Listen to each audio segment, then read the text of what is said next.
আসসালামু আলাইকুম রহমতুল্লাহি ওয়া বারাকাতুহু। প্রিমিও 2008 মডেল, 2012 তে রেজিস্ট্রেশন, জি সুপার গাড়ি ফ্রেশ। গাড়িতে মেজর কোনো অ্যাক্সিডেন্ট হিস্ট্রি নাই। এই গাড়িটি যদি কোনো ভাই নিতে চান বা দেখতে চান, গাড়ি দেখতে হলে ফরিদপুর শহরে আসতে হবে। 2008 আমরা বলি 2008-এর মডেল, 33 সিরিয়াল, 25 স্টার্ট গাড়ি, ভিতরের কালার বিস্কিট, গাড়ি ফ্রেশ, কোনো অ্যাক্সিডেন্ট হিস্ট্রি নাই, কাগজপত্র ওকে আছে, ফার্স্ট পার্টি মালিক। গাড়িতে কোনো অ্যাক্সিডেন্ট হিস্ট্রি নাই, কোথাও কোনো অ্যাক্সিডেন্ট হিস্ট্রি নাই। আশা করি ভিডিওটি শেষ পর্যন্ত দেখলে আপনি বুঝতে পারবেন গাড়িতে কোথাও কোনো অ্যাক্সিডেন্ট হিস্ট্রি আছে কিনা।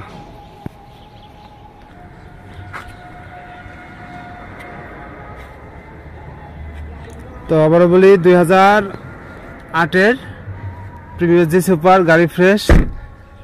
যদি কোনো ভাই প্রাইভেট ইউজের জন্য গাড়ি নিতে চাচ্ছেন, গাড়িটি নিতে পারেন, গাড়ি ভালো আছে। তো গাড়িটি নিতে হলে বা দেখতে হলে ফরিদপুর শহর আসতে হবে।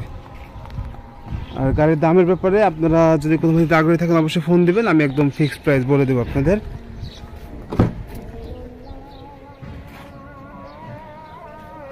সিলিং প্যাড পুরো ফ্রেশ আছে।